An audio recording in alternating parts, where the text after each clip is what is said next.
Bien, muy buenas tardes, sean bienvenidos y bienvenidas a nuestro proyecto Diálogos Hechos a Mano. Les agradecemos por acompañarnos esta tarde o esta mañana, dependiendo a qué hora estén viendo esta actividad. Y bueno, hoy tenemos un foro en donde vamos a hablar de la dirección en el proceso de la pandemia. Y vamos a tener como invitados hoy al maestro Willy Ramírez y a Erika Urizar. Van a estar acompañándonos hoy con este foro donde vamos a hablar sobre la dirección. Bienvenido, maestro Willy, bienvenida Erika. Es un gusto que estén ustedes con nosotros hoy esta tarde. Y bueno, entonces vamos a iniciar con nuestras preguntas. Primero vamos a hablar un poquito del enfoque de antes de la pandemia, a ver cómo ustedes vivían antes, mucho antes, cuando empezaron a hacer su trabajo como directores. ¿Cómo fue el proceso de empezar con la dirección? También cuáles son sus referentes como director y como directora. Hablemos un poquito de eso, cómo empezaron ustedes en la dirección, cómo era la dirección en el momento que ustedes inician en esta carrera. Si quiere podemos empezar con Willy y luego vamos con Erika. Bueno, mira, yo creo que mi generación tuvo suerte. Yo entré al teatro en 1975 a la UP y el movimiento de dirección era de muy alto nivel. Habían 5 directores, no en el orden de importancia, sino como estudiaba en la UP, obviamente Rubén Moreno Monroy era el que más conocí. Estaba Teatro Centro, con Luis Tuchán al frente, el Grupo 10, con Ricardo Mendizábal y Julio Díaz, el Teatro Metropolitano, que lo dirigía Víctor Hugo Cruz, y Dick Smith, que hacía comedia musical eventualmente. Esos eran todos los directores que había. Pero todos tenían un alto grado de exigencia y de nivel, o sea, había muy buen teatro en esa época. Y cada quien se caracterizaba por diferentes estilos. Rubén hacía teatro costumbrista o teatro guatemalteco, Teatro Centro hacía teatro lo absurdo, el Teatro Baden hizo más, ellos le llamaban alta comedia, Víctor Hugo Cruz hacía mucho teatro español, hacía Lorca, y Dick Smith hacía comedia musical. Todos eran de tan alto nivel que en ese momento existían los premios Opus y el momento era saber quién ganaba la dirección, porque todas las obras eran buenas. Y era una fiesta. Era una fiesta, sí. Entonces yo tuve suerte como alumno de haber vivido ese momento donde aprendí de 5 grandes. ¿Eso te contesta la pregunta? Sí, totalmente. Okay. Gracias. En mi caso, 8 años después, 1983, entré al teatro y también fui dirigida, no por muchos directores. La verdad es que yo no trabajé con muchas compañías de teatro, pero con los mejores. Rubén Morales Monroy, como decía Willy, con teatro costumbrista. De vez en cuando experimentaba un poco con Humberto Brecht, en algunos montajes que hacían, pero muy esporádicamente, ¿verdad? Su sello era teatro costumbrista. Luego trabajé con el maestro Rodolfo Mejía, Willy Ramírez, Lisístrata. También fue una cosa distinta, pero o sea, mucha disciplina, mucho saber qué se quería, mucho tiempo de ensayo. Trabajé con Ángelo Medina, con Vinicio Morales, gente preocupada por el arte en sí, ¿verdad? No por hacer dinero, sino por vivir la experiencia teatral.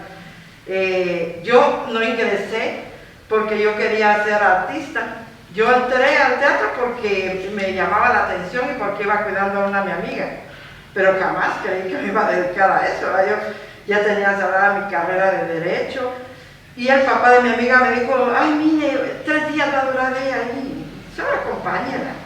Y pues nosotros feliz, yo viendo, qué bonito el ambiente, salía en la novela azul, fulanito. Entonces admiraba a la gente, pero yo, artista, jamás, ¿verdad? Ni pensaba en eso, yo estaba más dedicada a mi profesión. Luego, esos eran los parámetros que yo tenía de dirección. Cuando yo me dediqué a dirigir, cuando ya inicié con la dirección, yo miraba errores que se cometían y decía, no, yo lo voy a hacer mejor, no, es que yo, si yo fuera, yo haría tal cosa, ¿verdad? Yo experimentaría con esto. Y es que, ¿por qué hacer esto? Cuando me asocié con una amiga que, mira, me dijeron, no nos llaman a trabajar, así es que nos gusta el teatro, hagámoslo y tú dirigís. Yo le dije, pero si yo no tengo experiencia en eso. Sí, hombre, sí, he visto que con los niños, porque yo también soy maestra de educación primaria y trabajaba con el gobierno un programa que se llamaba Teatro Escolar. Entonces nosotros, yo tenía 20 años de estar trabajando con los niños y dirigía obras, porque yo sentía que ellos tenían que experimentar el teatro. Entonces, a raíz de eso, como que la dirección se me facilitaba, es decir, se me facilitaba en el sentido de diseñar imágenes, de pedir que, por ejemplo, los matices, de crear personajes, eso se me facilitaba muchísimo. Y ahí yo dije, bueno, entonces estoy preparada para ser directora y me tiré al agua. Muchos años después descubrí mis deficiencias, sobre todo ahorita en la pandemia. Pero bueno, todo es aprender a diario, y así fue mi experiencia, y donde dejé de ser usar el teatro como hobby y se convirtió en parte de mi vida, porque renuncié a ser maestra para dedicarle el 100% al teatro, ¿no? Listo, muchas gracias, Erika. Ya que estamos justamente en este momento de hablar de dónde venimos, cómo fue nuestra formación, me gustaría que pudiéramos compartir un poco cómo ha sido la evolución de su visión de la dirección, cómo lo veían antes cuando empezaron a hacerlo, cómo lo vieron en el transcurso de su carrera, cómo ven ahora la dirección, qué es lo que han entendido o se han apropiado de la experiencia dentro de la dirección. Maestra. A ver, te cuento. Cuando yo entré al teatro estaba estudiando arquitectura, e increíblemente el estudiar arquitectura te facilita el espacio, entiendes el espacio de mejor manera que cualquier otra profesión. Entonces, cuando yo comencé a estudiar escenografía, yo le hacía los planos a Julio Batz y él me decía, ¿y este signo qué quiere decir? Como si el maestro es usted, pero él no sabía. Entonces me di cuenta que había mucho conocimiento práctico, pero poco teórico y técnico. Al segundo año, yo estaba en segundo año en la UP, cuando, no sé si te acuerdas de Mario Ruiz. Sí, sí. Bueno, Mario se enfermó, él dirigía el teatro para niños, entonces René Molina y Rubén me llamaron a que yo dirigiera el teatro para niños. Yo estaba en segundo año, o sea, yo estaba dirigiendo gente egresada y gente que estaba en tercero. Al principio tuve mucha bronca porque la gente decía, ¿y este está en segundo? ¿Sabe menos que yo qué? Y yo dije, bueno, si no quieren, no, ¿verdad? Yo tampoco estoy pidiendo dirigir. Pero Rubén insistió, René insistió, y en la primera obra que yo dirigí, que se llamaba Tomás y las abejas, estuvimos nominados 4 premios Opus y ganamos 1. Entonces era así como, wow, ¿verdad? Empezamos de una manera hasta arriba. Pero luego en el proceso, que es a donde quiero llegar, en el camino pasaron muchas cosas, ¿no? El conflicto armado interno y la firma de la paz dejó una secuela terrible. El teatro nunca volvió a ser igual. En el 79 hubo una censura con El corazón del espantapájaros de Hugo Carrillo y nunca más volvimos a hacer teatro político de esa manera. Eventualmente, hoy es el señor presidente, a pesar de eso tuve censura también, pero nunca se volvió a lo que hicimos antes de esa época. Y luego nació la guatemalidad con la epopeya de las tiendas españolas y ahí se echó a perder el teatro, ¿no? Porque aunque la epopeya es una obra muy inteligente, lo que vino después no. Entonces todo el mundo hablaba de la guatemalidad, pero no tenía nada que ver con los momitecos, ni tenía nada que ver. Entonces se vulgarizó el teatro, ¿sí? Entonces cualquiera dirigía, cualquiera escribía y cualquiera actuaba. Entonces llegamos a un momento de crisis horrible. Y para colmo de males, se muere Rubén, se muere Ricardo Mendizábal, cierra el GADE, Víctor Hugo Cruz se dedica a su empresa de publicidad, pues Dick Smith tenía el teatro como hobby. Total, la crisis de la dirección yo sí la viví en carne propia, porque yo intenté estudiar el teatro a través de la experiencia de los maestros que te mencioné antes. Yo hablaba mucho con los 5, tratando de averiguar qué era eso de la dirección del teatro. Compré muchos libros sobre Bachteinhoff, sobre Recht y bueno.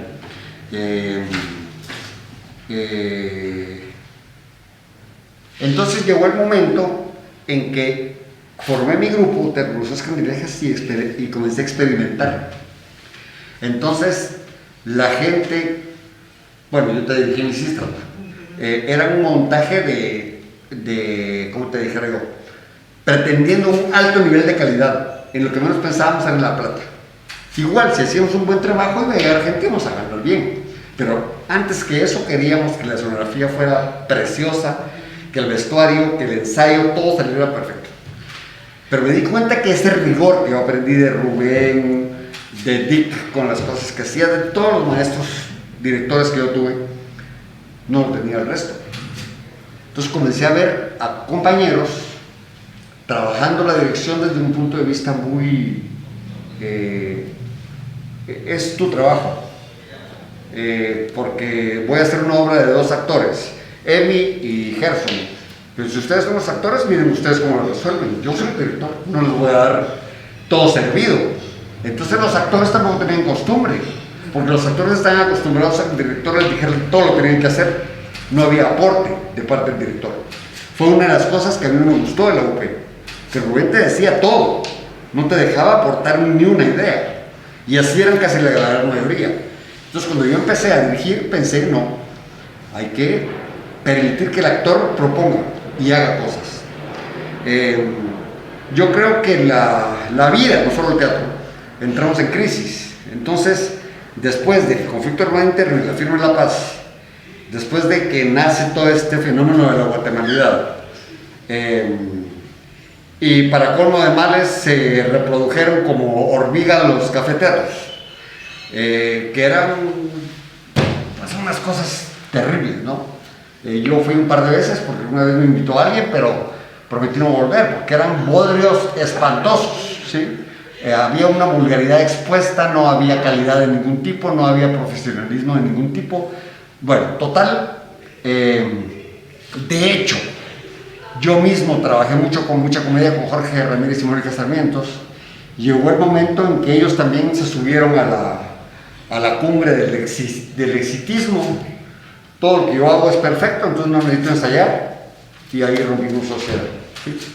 Y yo seguí en mi camino, tratando de aprender, ¿sí?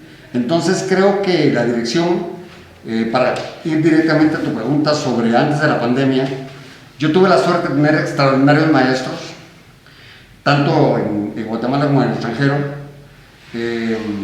Luego tuve la suerte también de que existiera gente que confiara en mí cuando yo empecé, y eso era enormemente valioso porque el actor se entregaba a tus ideas. Entonces de esta cuenta comencé a hacer teatro, pero hice desde Aristófanes con Lisístrata, pasando por Antígona de Sófocles, bueno, Carlos Solórzano con Las manos de Dios, o sea, traté de hacer lo mejor posible dentro de lo que cabía en ese momento. Y de pronto aparece la escuela, que me parece que es otro momento importante en la historia de la dirección del país, donde por primera vez se iba a enseñar a dirigir de una manera técnica, que fue lo que toda la vida yo peleé, ¿sí? ¿Por qué no existe un programa de dirección? O sea, ¿dónde estudia uno dirección si no hay dónde? O sea, ¿cuál es la guía? Y cuando yo hablé con Neto Mérida, con Víctor Hugo Cruz, con la gente que empezó esta historia, lo primero que hice fue decir que, miren muchachos, necesito que pongan un curso de dirección, pero que busquen pensum de estudios de universidades latinoamericanas de Chile, Argentina, Brasil, para que sepamos un camino de cuál debe ser la dirección. Porque todos aprendimos de manera autodidacta, o sea, no había una guía. Hasta que apareció la escuela, entonces ya empezamos a experimentar ya de una manera más técnica. Obviamente la tecnología ayuda un montón, porque ahora cualquier cosa la buscas en Google y aparece, cosa que antes no existía. Entonces, a pesar del conocimiento cibernético que tenemos hoy, la calidad en la dirección pienso que está en los suelos. Y me angustia enormemente porque no veo a nadie preocupado por ese tema. Siempre vas a encontrar dramaturgos, actores y actrices, siempre van a haber buenos, pero directores yo no veo dónde. Y eso es preocupante porque el futuro se viene negro. Ojalá se viera gris, no, se viene negro. Van a pasar muchos años para que volvamos a lo que conocimos como normalidad. Y la dirección es un tema vital en la vida teatral. Y no veo de qué manera podamos sobrevivir a ese tema. Sí, listo. Gracias, maestro. Pues yo, volviendo al tema de que yo era era como un hobby el teatro para mí, pensaba que dirigir era que el actor se aprendiera el texto, que moverlo para tal lado según mi lógica, estudiar un poco el vestuario de la época que era, cómo era, proponer una escenografía, mucha escenografía para que se viera bonito. Eso era lo que yo entendía de dirección. Fui aprendiendo muchísimas cosas en el camino. Nos sirvió muchísimo ese viaje que hicimos a Cuba, ¿verdad, Willy? Con grandes pedagogos, gente de otros países, y se miraba formas distintas de hacer el clásico teatro, de aprenderse de memoria los textos, de hacer como que uno sentía y que le toca llorar, pues va a llorar, ¿verdad? Eso era para mí el teatro, eso era la dirección. Luego fui entendiendo muchísimas cosas a medida que pues recibían talleres, en que iba experimentando con actores que me exigían más, que me decían, pero mira, ¿por qué marcas eso? Si acabas de decir tal cosa, esto tiene que tener congruencia. Sí, tienen razón. O sea, me fui portando humilde, no era la directora, sino que era una aprendiz. En todo ese proceso había disciplina, porque yo tenía que aprender. Los actores tenían que respetarme como directora, aunque la estuviera echando a perder todo, ¿verdad? Iba a decir otra palabra, pero aquí no se va. Entonces, fui aprendiendo de cada gente que entraba al grupo, y de ahí ya fui googleando, ¿verdad? Esto es tal cosa, esto no sé qué, yo quiero experimentar esto. Fui atreviéndome a más y a más, hasta lograr un punto en que hubo trabajos muy buenos que salieron, muy buenos, pero cuando decidí dedicarme por completo al teatro, sin tener un ingreso económico, caí en la perdición del teatro, porque prácticamente prostituí mi carrera, porque tenía que conseguir dinero. Yo tenía que vender lo que fuera y vivir del teatro, y lo peor de todo, llevar la carga de darle estabilidad a los actores, estabilidad laboral, sobre todo cuando decidí dedicarme a la temporada escolar. Los primeros montajes, ¡ay, qué lindo! Suficientemente tiempo de trabajo, llegar al alma del estudiante para que le interesara esa propuesta, basarme en la literatura que proponían en el Ministerio de Educación, trabajar con los niños cosas interesantes, de valores, porque se hacía teatro para básicos y para pequeños. Entonces, con los pequeños no me costaba mucho, porque como soy maestra, entonces ahí yo me realizaba. En lo otro era delicado, ir buscando, ir buscando. Llegó un punto en que el negocio creció tanto, con tanto éxito, que a mí ya no me daba tiempo de dirigir tanto, ¿verdad? Porque yo era la que coordinaba las ventas. Entonces, en un mes quería sacar las obras. ¡Ay! Llegué a cometer pecados así, porque se convirtió en fábrica, en una maquila de hacer teatro. ya solo siguiendo la receta, ¿verdad? Un poco de música aquí, un poco de escenografía acá, vestuarito, era seguir la receta. Cuando llegó el tiempo de pandemia, yo tenía en el mes de febrero 20 funciones, ¿verdad? Entonces tenía que cumplir con 20, se vinieron 10 porque empezaron ya a cancelar.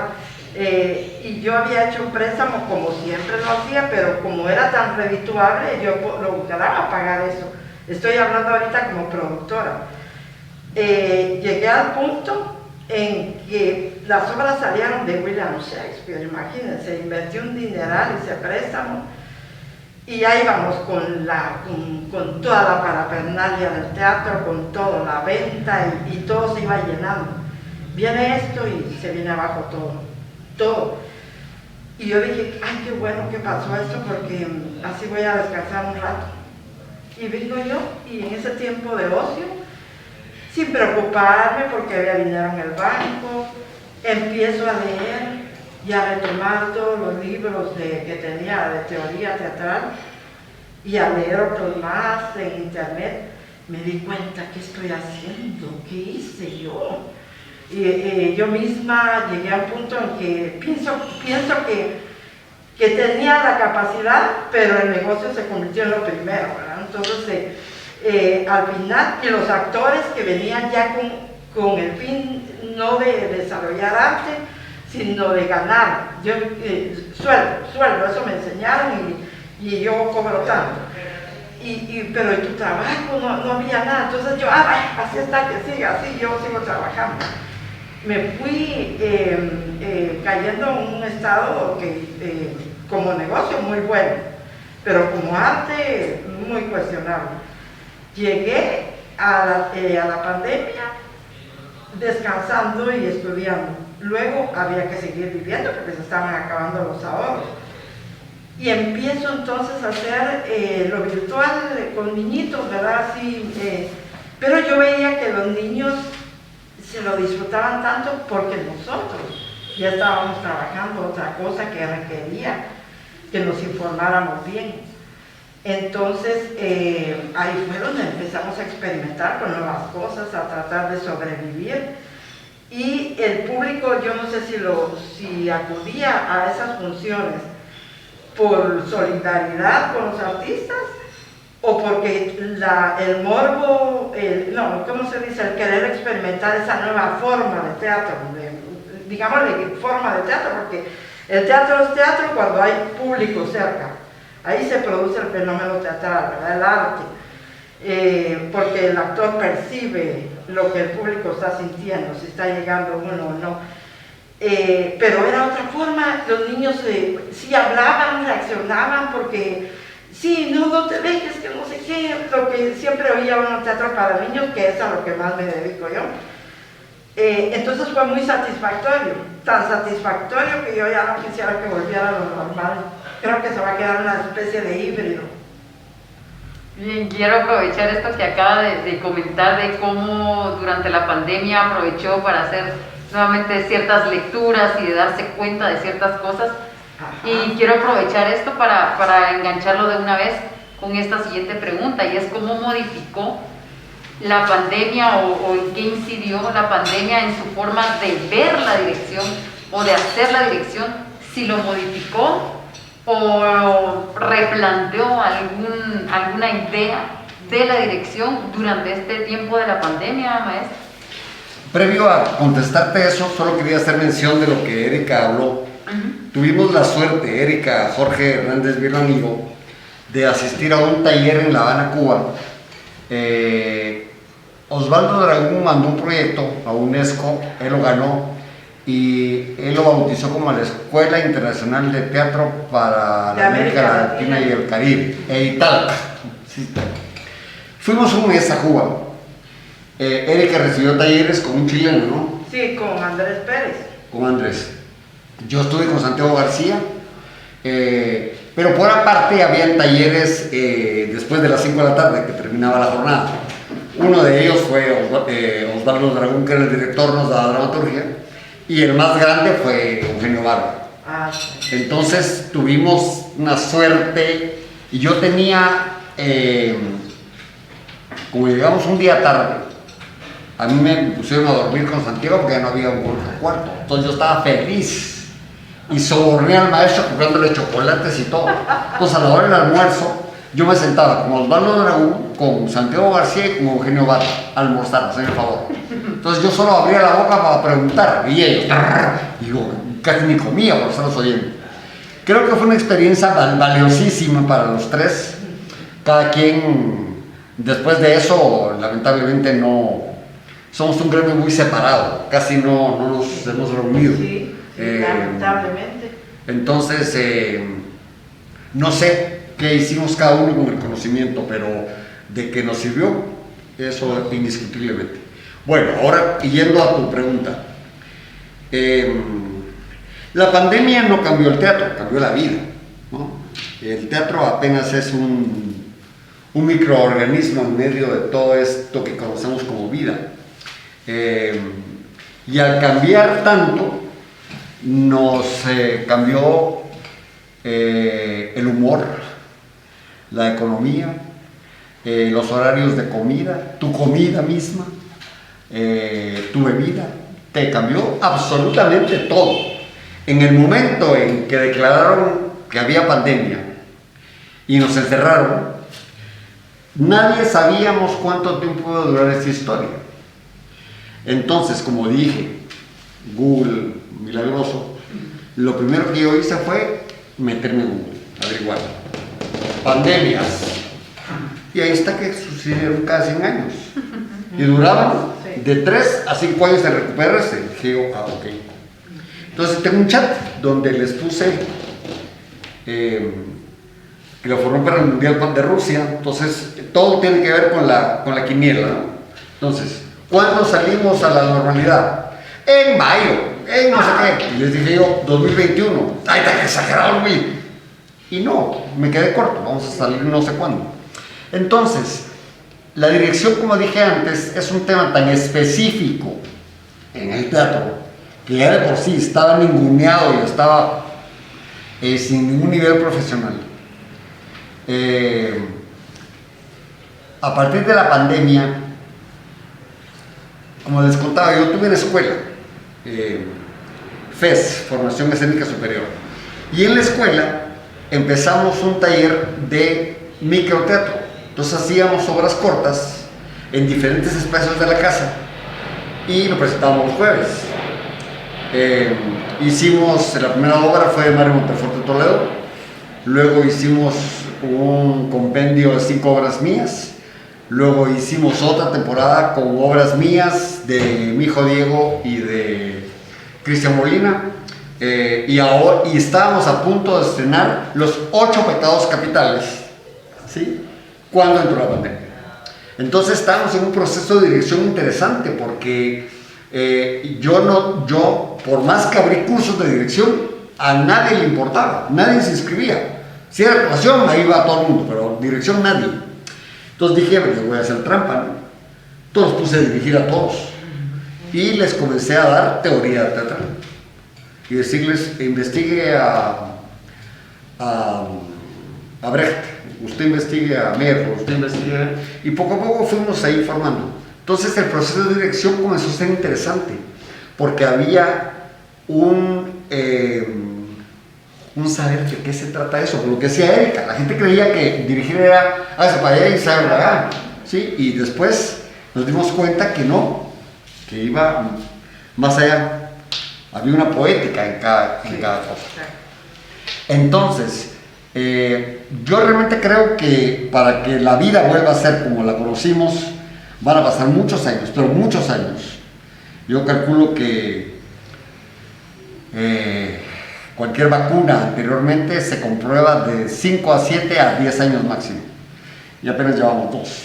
¿Sí? Entonces yo, como les dije, no quiero ser pesimista, simplemente trato de ser realista y no veo el asunto gris, lo oscuro, muy oscuro, y no veo que bajo ningún criterio la dirección pueda tener ninguna posibilidad de resurgir en esos años. puede resurgir la dramaturgia, es lo que más va a resurgir porque todo el mundo tiene tiempo, todo el mundo... Además estás en tu casita solita y no tienes que molestar a nadie.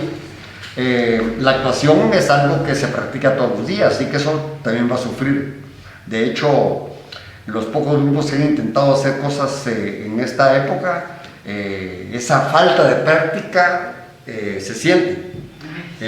Y en remontajes, pues es lo lógico, pero si vas a dirigir algo, a mí Geraldina Vacas Pros me pidió que adaptara el retrato de Dorian Gray, y la novela es terriblemente difícil, pero me encantan los retos. Entonces le dije, todo lo que me reta ahora yo digo que sí, y logré hacer una adaptación de la historia. Yo tenía ensayo, mi primer ensayo de la obra, el lunes, cuando nos enterraron. Entonces, si tuviera que dirigir la obra en este momento, la tengo aquí.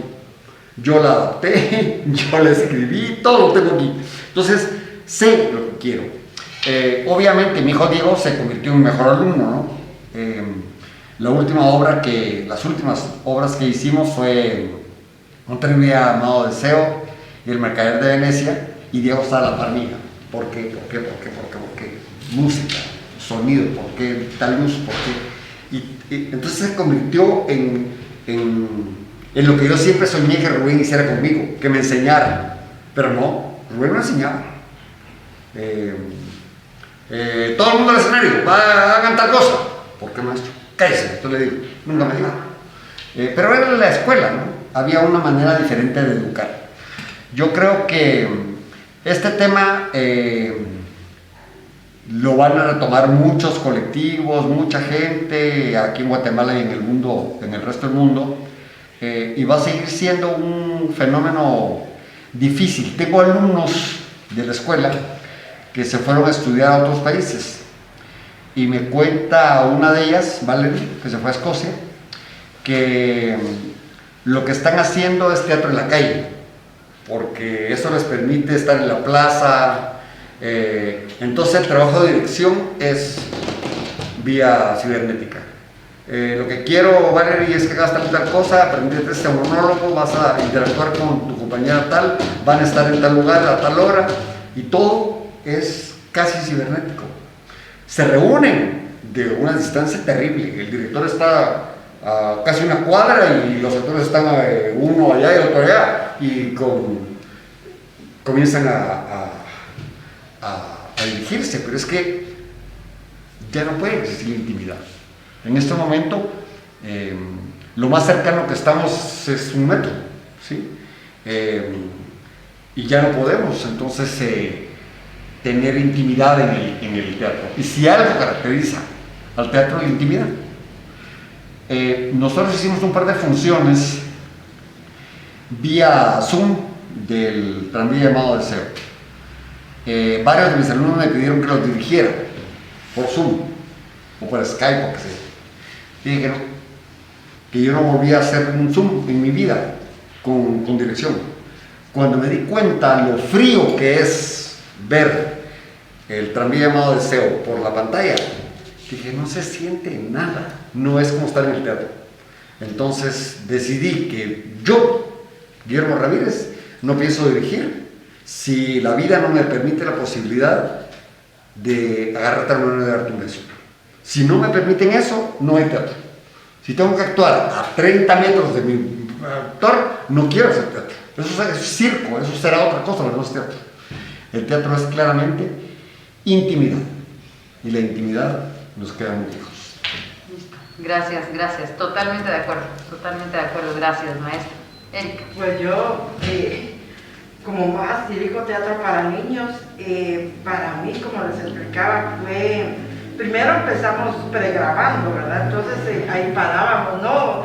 Que esto es así, o sea, si nos dábamos nuestro tiempo para analizar, para buscar poder crear cosas bonitas en el escenario que armamos, pequeñito, porque hasta ahí llega al alcance de la cámara, ¿verdad? Ahí no puedes hacer grandes escenarios.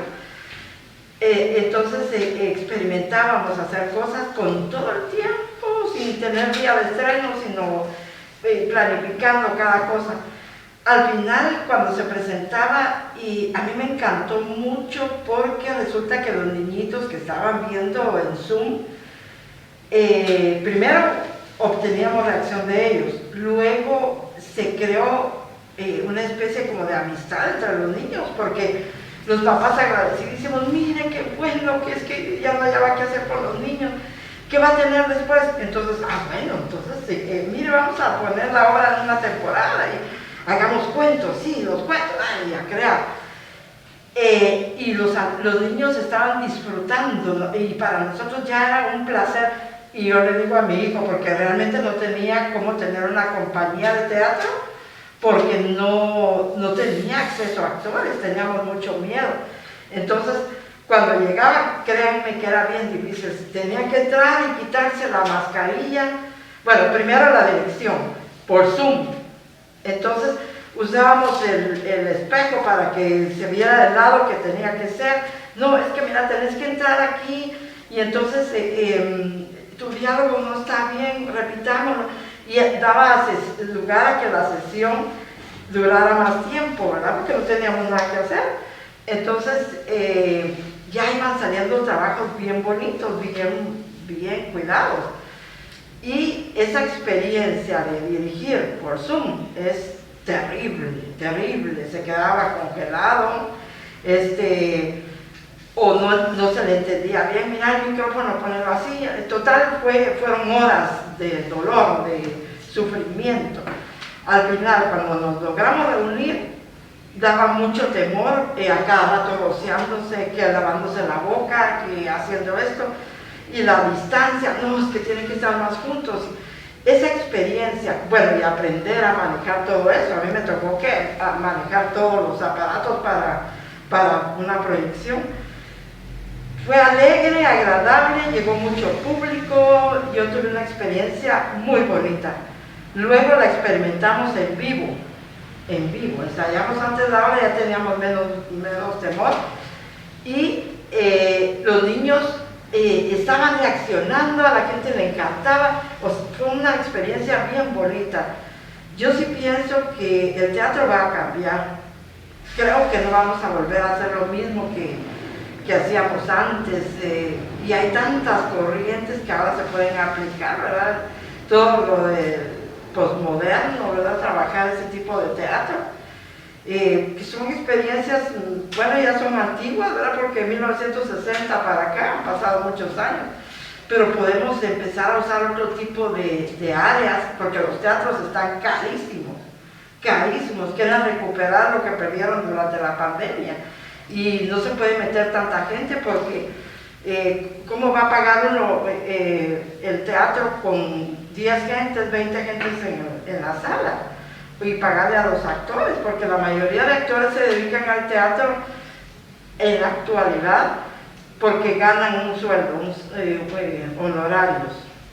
No son artistas que deseen vivir su arte, ¿verdad? Es sueldo de por medio. Al menos así me ha tocado vivirlo a mí. Pienso que sí puede haber otros espacios donde podamos hacer teatro y experimentarlo.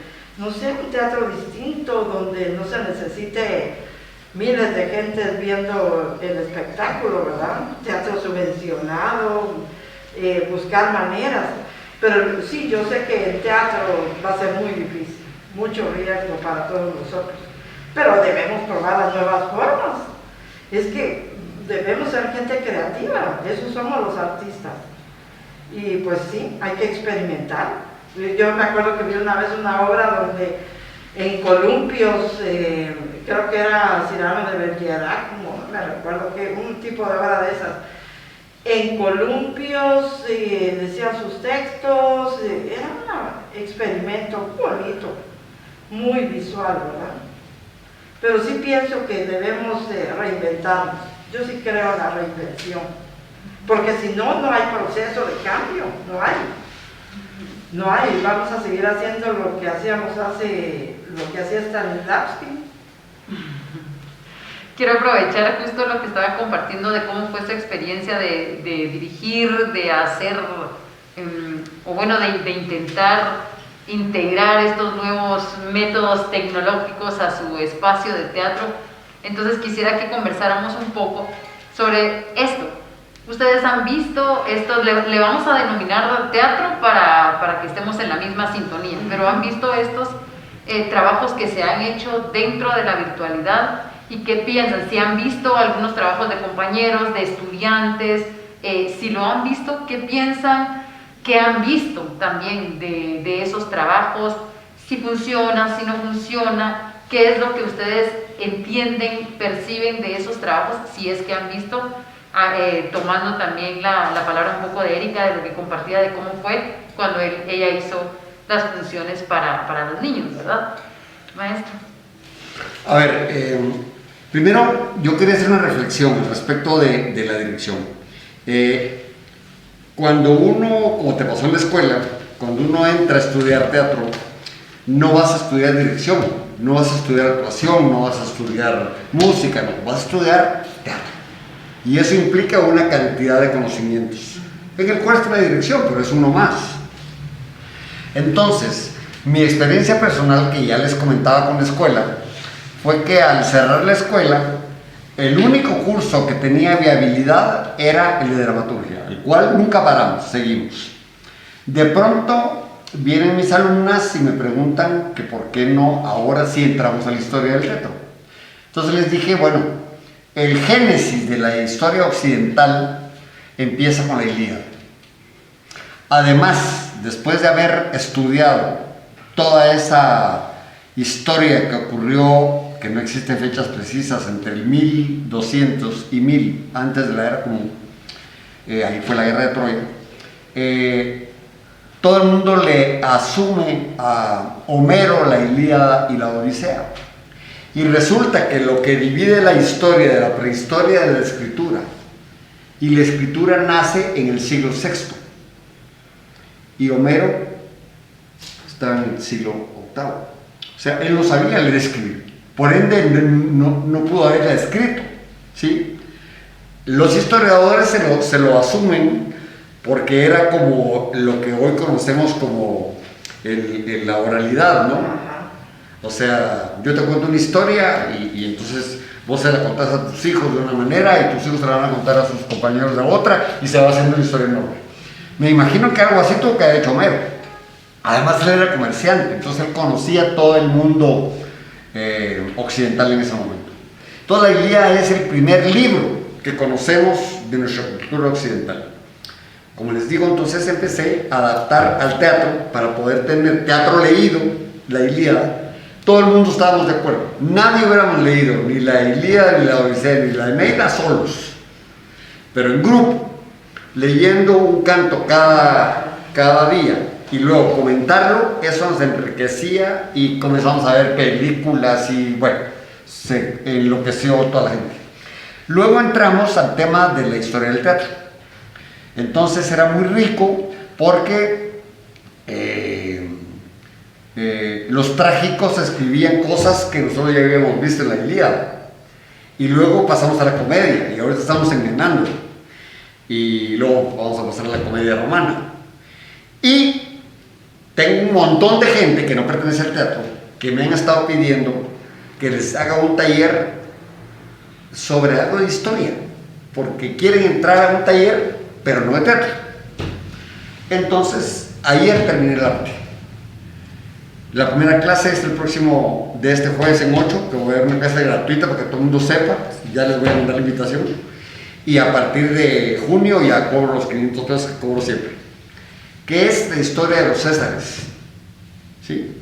Entonces, tengo un libro que les voy a regalar y lo voy a mandar. Toda la clase va a estar dividida en 3. La primera parte es leer qué pasaba en Roma antes de que naciera César, Julio César, que fue el primero.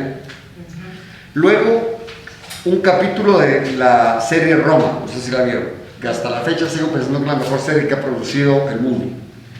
Y por último, comentarios de la gente.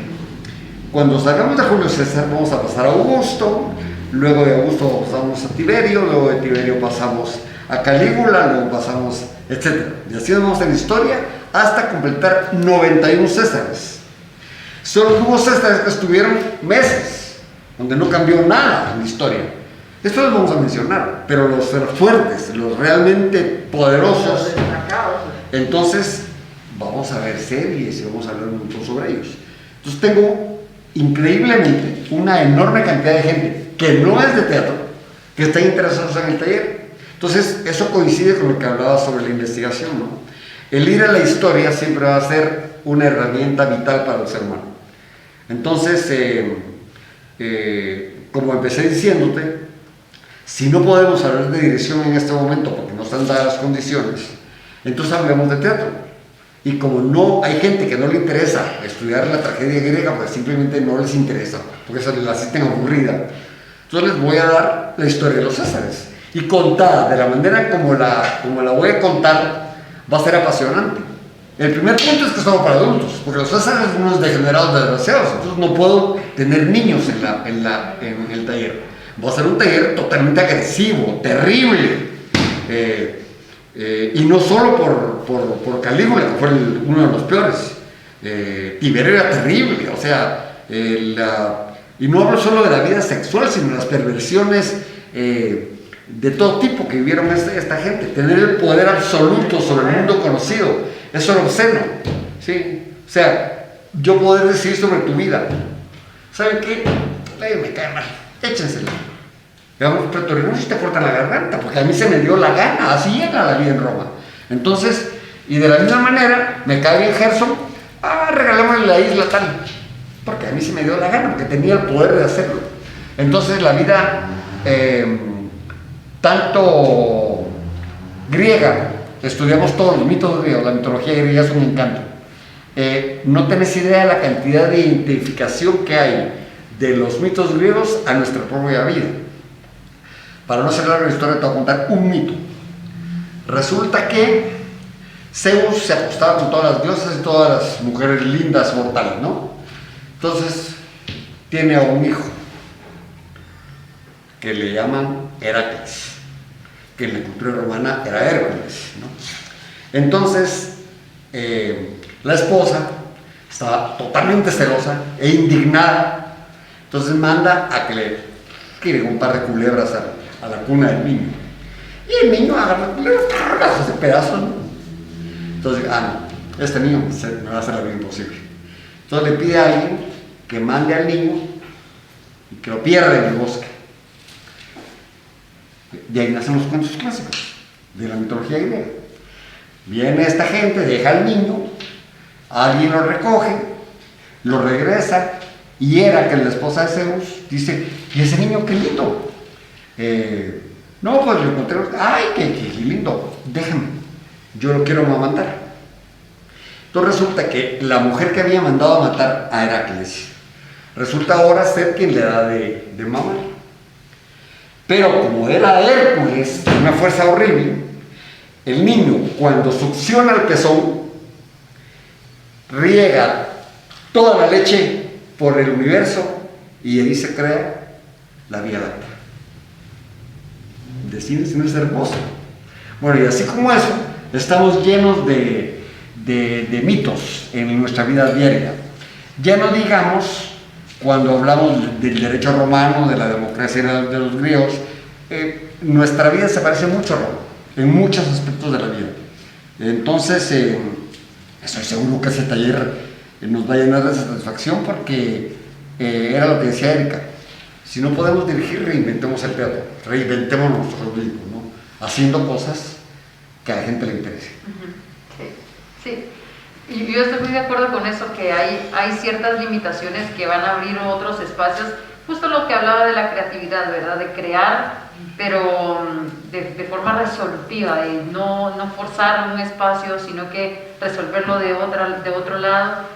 Y también hacer un poco de evaluación de cuáles son las carencias que tenemos como gremio, ¿verdad? Yo creo en esa parte, ¿no? En la de historia, teoría, creo que esa parte es algo en lo que tenemos que trabajar, y si se puede hacer en este momento, aprovechando la situación y verlo un poquito como esa oportunidad, forzada, pero oportunidad al final de cuentas, Es el momento, tomarla, ¿no? Es Tomarla. el momento justo. Sí. Porque todos tuvimos que salir adelante como podíamos, ¿verdad? Porque hubo compañeros que filmaron sus obras antes de la pandemia con los mejores recursos y todo, pero el Zoom, espantoso, espantoso, ¿no?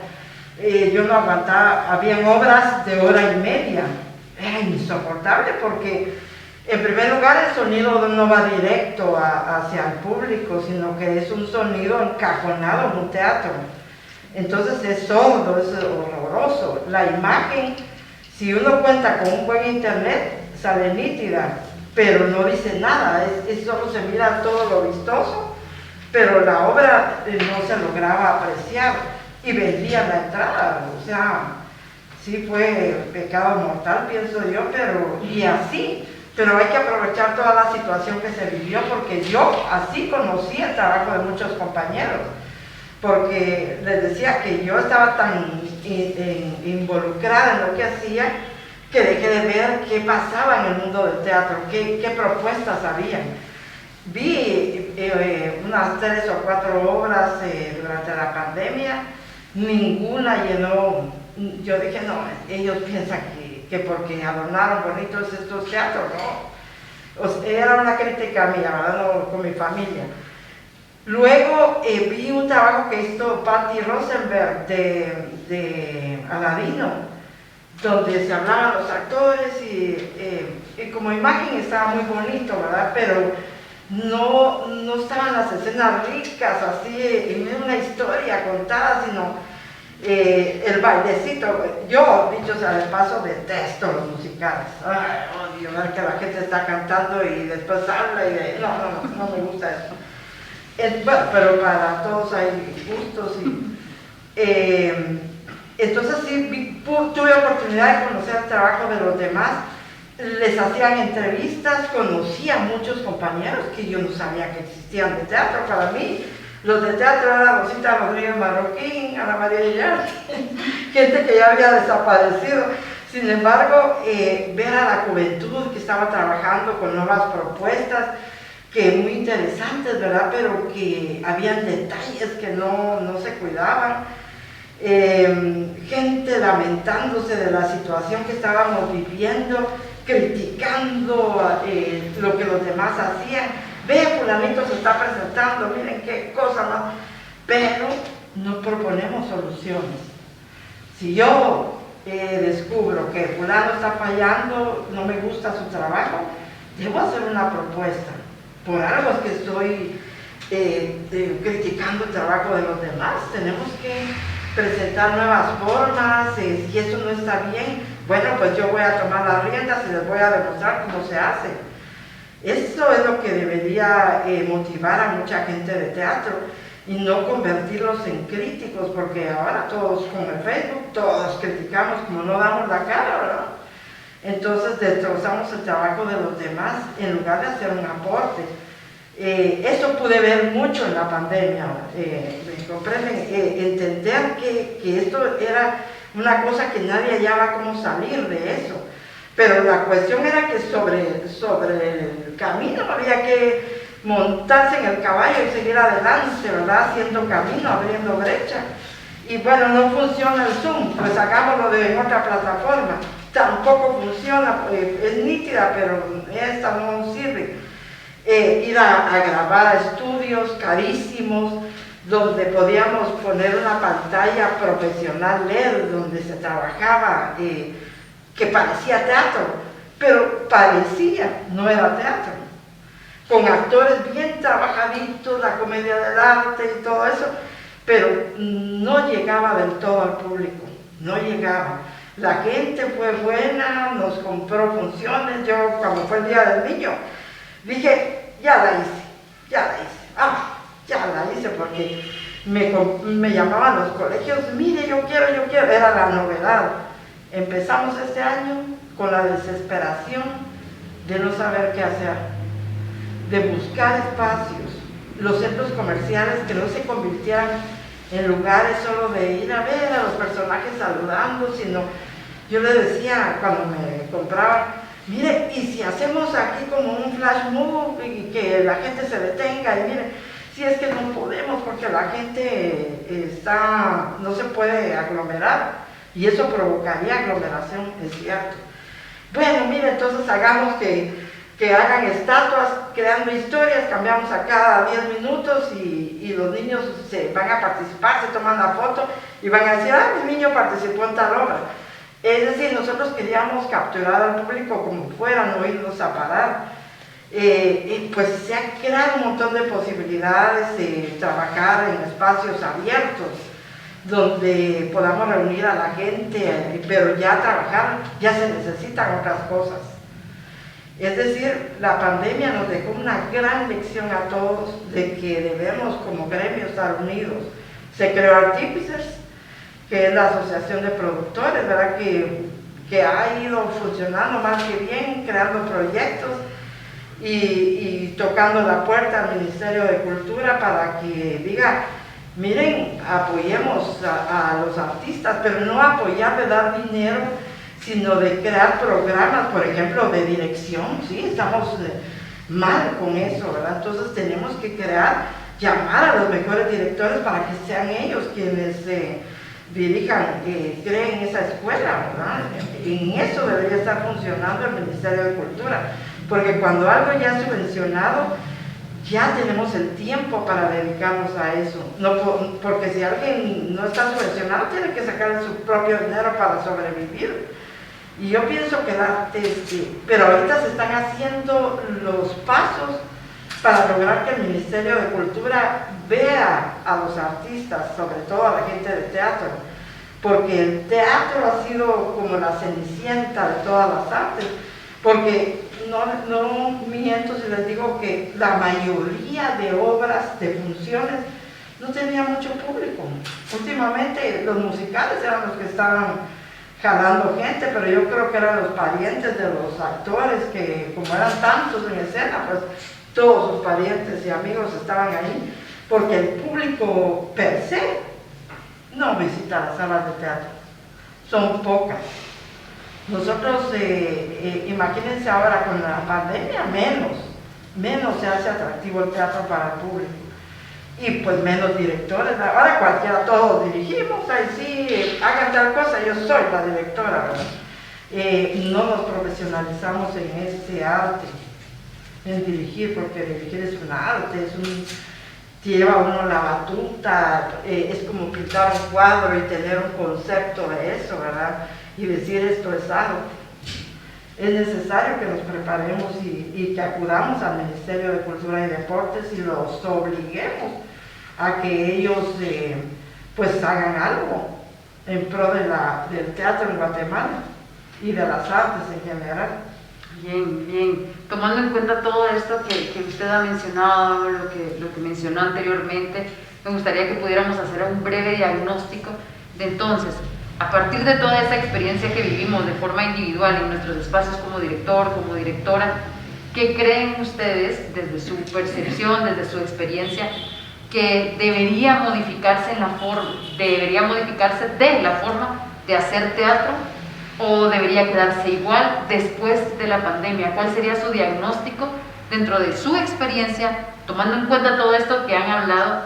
Si es que hay algo que ustedes creen que se puede tomar muy concreto, materiales, ideas, relaciones de qué ha pasado en este proceso para poder mejorar el teatro que hacemos, el teatro que entendemos en este momento, como diagnosticar qué es lo que pensamos, qué creeríamos que debería cambiar entonces, a partir de todo esto que vimos que surgió, ¿verdad?, que se evidenció, qué debería cambiar entonces en la forma de hacer teatro después de la pandemia según su criterio. Bueno, mira, hay un principio sociológico que reza: cuando un país está en crisis, todos sus sectores lo están. Y este país está en crisis hace años. Por ende, no es una noticia que el teatro esté en crisis. Más todo lo que hablamos, tenemos razones suficientes para saber que estamos en crisis. Ahora, soluciones hay. Yo le decía a varios de mis alumnos que ellos quieren que yo les dé taller donde ellos pueden actuar. Yo les dije, la Patio Orante está haciendo talleres, Escenata está haciendo talleres, vaya, yo no lo voy a hacer, pero hay gente que lo está haciendo. No, maestro, pero mire que a distancia, cuidando, no, es que no lo voy a hacer, porque no creo en el teatro a distancia, creo en la intimidad. Y si no existe intimidad, no existe teatro. Pero ahí siempre va a haber una alternativa.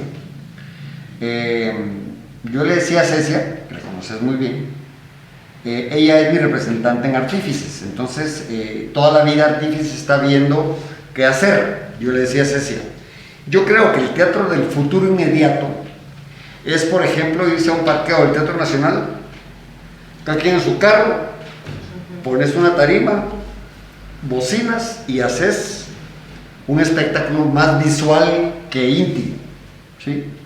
Eso puede tener mucho éxito.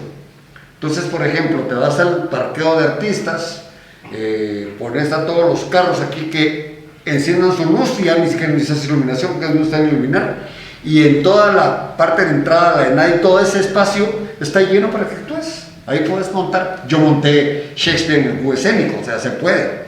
Lo mismo con un parqueo, se puede. O sea, el hecho de que yo no lo haga no quiere decir de que no crea que se puede hacer. De hecho, Cecia, con alguien lo debe haber comentado porque me llamaron para decirme que si yo podía asesorar un montaje. Les dije, con mucho gusto. Solo que yo no voy a llegar, ni les voy a dirigir nada. Pero con mucho gusto les digo qué pienso, cómo. Yo creo que ante... Es que te interrumpa, sí. Perdón. ¿Te acordás del teatro que hicieron en Cuba en árboles? Esa es una solución, una sí. forma de resolver.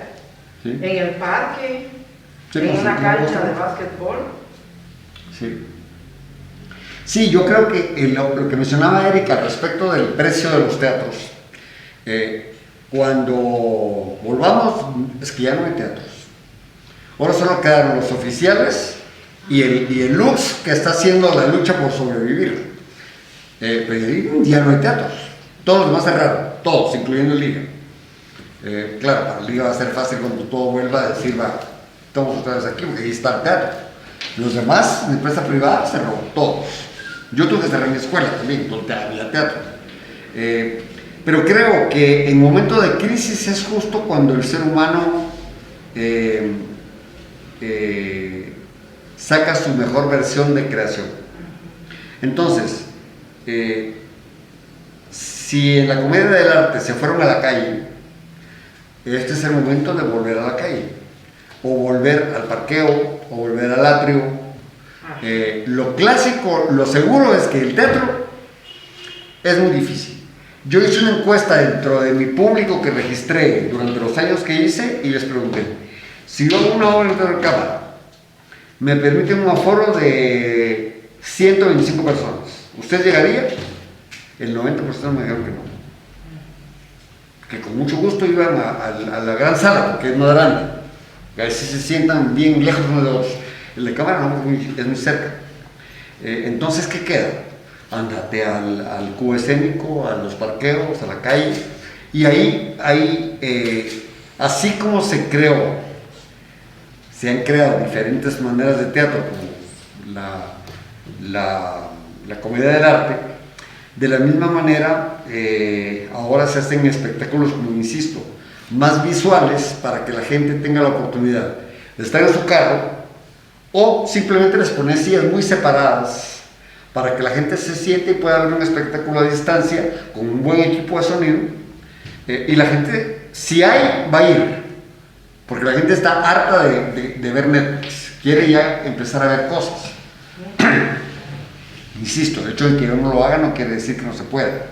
Entonces yo sí creo que la gente en algún momento se va a reinventar y va a empezar a hacer teatro en espacios abiertos, más que dentro de las salas de teatro. Listo, gracias. Y es que yo creo que existe mucho temor de parte de muchos actores a someterse a ese tipo de espacios, porque el actor se siente muy seguro en el cubo escénico, pero estar entre el público se necesita una gran capacidad histriónica. Yo he visto espectáculos ahí en la Sexta Avenida, la gente se aglomera, es cierto, ¿verdad? Pero si buscamos mantener un protocolo, yo creo que eso va a ser muy interesante. Valdría la pena que, por ejemplo, las escuelas de arte y de teatro se unieran para desarrollar un festival de teatro post pandemia, ¿verdad?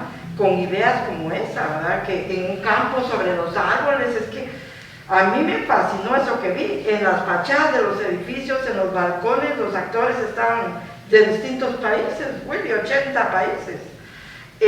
Lo estaban haciendo y era fascinante. En un edificio nos iban guiando como el teatro continuo, ¿verdad? Y las áreas decoradas de formas así inauditas. Yo creo que queremos acostumbrarnos a entrar al teatro, sentarnos, esperar que empiece la obra y hacer una obra convencional. Hay trabajos muy buenos, excelentes, que vale la pena verlos ahí, pero ¿qué tal se puede experimentar con Tennessee Williams en una casa, ¿verdad? Y que la gente vaya siguiendo los espacios? Claro que podemos obtener subvención para eso. Nosotros ahorita estamos batallando con varios proyectos, nos unimos la UP, Optimum, Quinta Columna, nosotros con el firme compromiso de hacer un trabajo que valga la pena para estudiantes, ¿verdad? Pero trabajado bajo otro formato, ni virtual ni el presencial de lejos, eso que hablábamos, ¿verdad?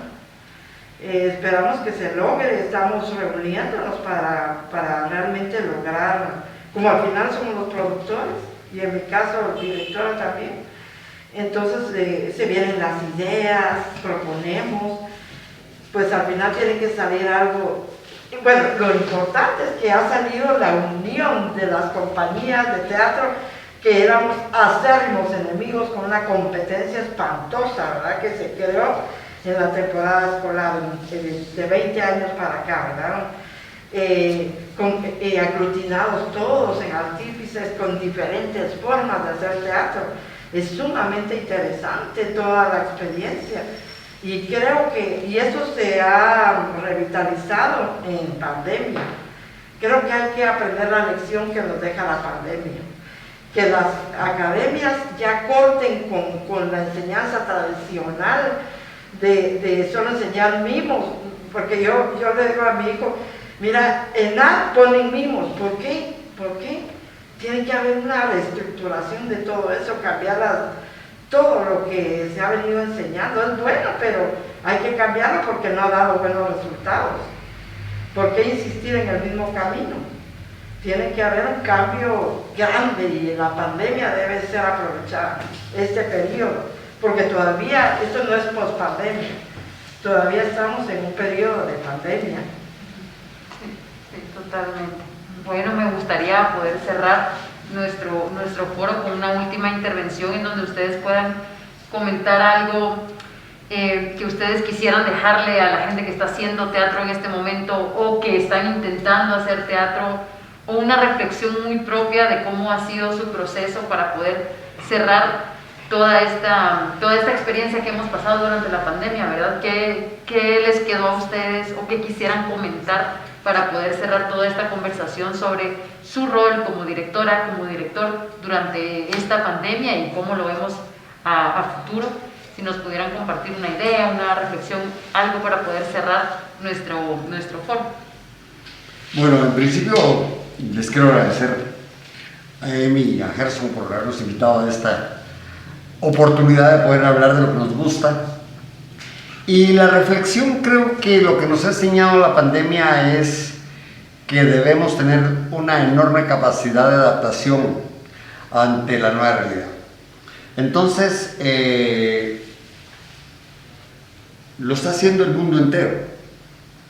Obviamente, al mal llamado tercer mundo, al cual pertenecemos y creo que no dejaremos de pertenecer,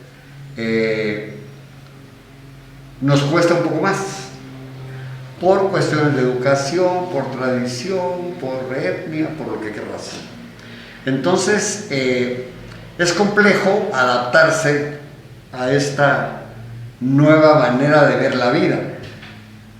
Y en esta manera individual de ver la vida, tenemos que aprender a ver nuestra vida a lo que nos dedicamos.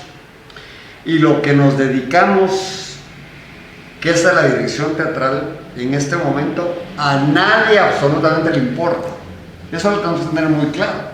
Si creemos que vamos a salir de esta historia triunfantes y con la bandera en el puño, estamos totalmente equivocados. Lo primero que la familia saca del presupuesto es la diversión. Y nosotros pertenecemos a ese renglón. Entonces, la gente no va a dejar de comer. La gente no va a dejar de pagar Netflix para ver sus películas. La gente no va a dejar de vestirse, pero sí va a dejar de divertirse. Entonces, fuera teatro, fuera cines, fuera saliditas a comer en la noche, fuera todo lo que es diversión, la familia prioriza sus gastos de otra manera. O sea, que lo que nosotros hacemos, hoy por hoy, a nadie le importa.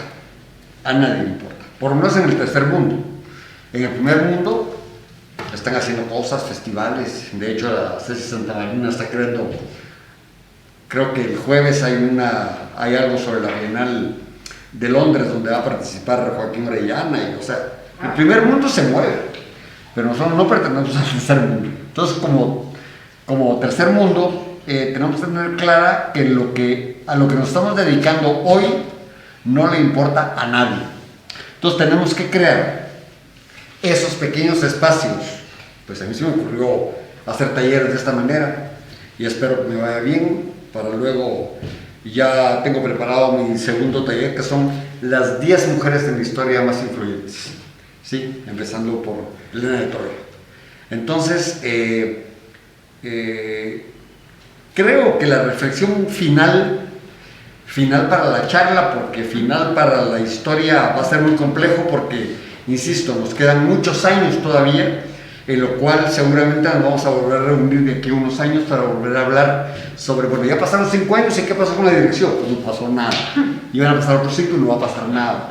Entonces, creo que si no tenemos claro que tenemos que reinventarnos y crear esfuerzos, pero ajenos a la dirección, propios del teatro, pero no en la dirección. Yo no creo que nada se vaya a mover en este renglón, que es la dirección. Es más fácil que se mueva un remontaje donde los actores, puedas llamar nuevos actores, pero el montaje ya está hecho, la escenografía, desde el vestuario, la música, todo. Eso es más fácil a que a alguien se le antoje venir y crear una obra de cero, donde hay que dirigir, hay que montar, hay que gastar en escenografía, en vestuario. Es un capital que no lo vas a recuperar. Por eso no creo viable que el tema de la dirección lo vamos a volver a tocar de aquí a 10 años. Pero el tema del teatro sí lo podemos tocar.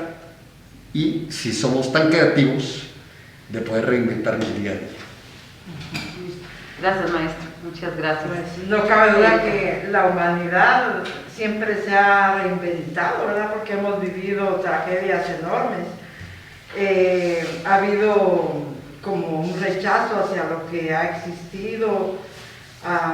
Vale la pena mencionar el posmodernismo, que rechazaba todas las utopías, ¿verdad? El comunismo resultó siendo una utopía, el cristianismo otra utopía, y entonces como una respuesta a todo eso se crean cosas nuevas, todo tipo de formas teatrales y de arte que mucha gente no entiende.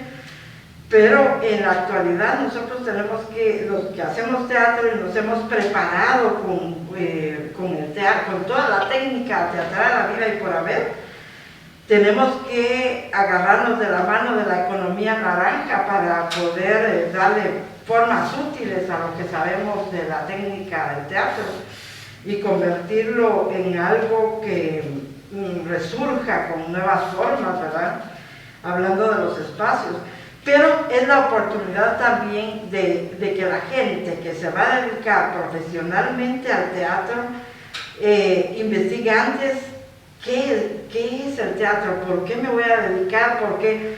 Porque teníamos una monstruosidad de gente que quería ser famosa. Creen que el teatro es para ser de Hollywood, de como vivir una vida de Hollywood. Si el teatro no le va a dar la respuesta a eso que quieren, ¿verdad? El ser artista famoso y dar autógrafos. Porque mucha gente se mete al teatro por eso. Pero al contrario, este arte necesita demasiada preparación, demasiado estar actualizándose, ir buscando corrientes que den respuesta a muchas inquietudes. La gente que se dedique a dirigir y producir teatro tiene que ir con la novedad de cosas diferentes, que ya no sea un teatro burgués que nos dice cómo vivir, cómo hacer, resolver problemas de la comunidad o de la sociedad, sino que sea un teatro que ya hable más sobre el ser humano. Pues no sé, tendría que cada quien dedicarse a estudiar más el tema del arte teatral. Y ese es mi consejo, no dedicarnos así solo por ser artistas famosos, ¿verdad? Muchísimas gracias, Erika. Bueno, les agradecemos muchísimo el tiempo. Cada una de estas reflexiones nos van a servir muchísimo porque no solamente queremos que se quede en este diálogo, sino en una propuesta, ¿verdad? De saber qué vamos a hacer, cómo vamos a materializar todas estas ideas y todos estos proyectos que hemos tenido de forma individual.